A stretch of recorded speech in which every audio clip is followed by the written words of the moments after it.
কেন্দ্রীয় কৃষিমন্ত্রী সারা দেশের বিভিন্ন রাজ্যের কৃষিমন্ত্রীদের সাথে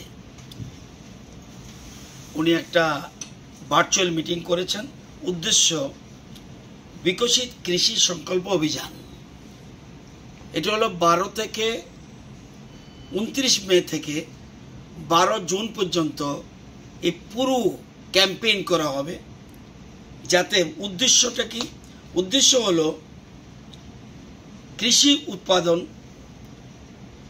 এবং কৃষিজ সম্পদ বৃদ্ধির জন্য আরো বেশি যেন উৎপাদন হয়, এবং আরেকটা আছে কৃষকদের আয় বাড়ানো কিভাবে হবে, খাদ্যশস্যের যাতে ভান্ডার আরো বৃদ্ধি হয় এবং মানুষের আহার নিশ্চিত করা, এবং কৃষিকাজে কস্টিংটা যেন কম আসে, ফুড সিকিউরিটি নিশ্চিত করা, কোন বীজ ভালো এবং কোন সার ব্যবহার করা উচিত।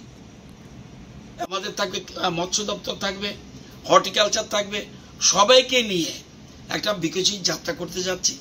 অর্থাৎ কৃষকদের সবচেয়ে বড় কথা, আমাদের সব কিছুর মূল কথা হলো অন্ন। আমরা যাই বলি না কেন, অন্ন, বস্ত্র, বাসস্থান এগুলি ধীরে ধীরে অন্যরা, সবার আগে অন্ন দরকার। এই জন্য দেশের প্রধানমন্ত্রী কৃষিমন্ত্রীর মাধ্যমে সারা দেশে এক মেসেজ দিতে চাইছে, যাতে আমরা কৃষিকাজে, কৃষি সম্পদে যেন সারা পৃথিবীর মধ্যে, এমনি আমরা বর্তমানে ভালো জায়গায় রয়েছি, আরও কিভাবে উৎপাদন বৃদ্ধি করতে পারি এবং কৃষকদের আয় দ্বিগুণ নয় আরও বেশি যাতে করতে পারি, এটা আমাদের টার্গেট। এবছর দেশে রেকর্ড সংখ্যক কৃষি সামগ্রী উৎপাদন হয়েছে। এটা যে আরও বৃদ্ধি করতে পারি, এই জন্য একটা আমরা সংকল্প যাত্রা শুরু করেছি।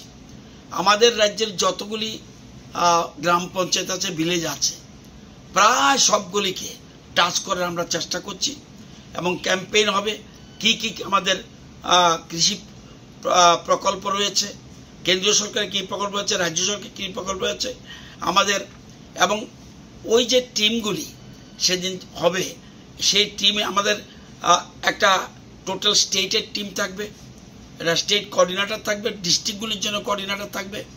আমরা ICAR এর বিজ্ঞানীদের ইনভলভ করছি, KVK এর বিজ্ঞানীদের ইনভলভ করছি,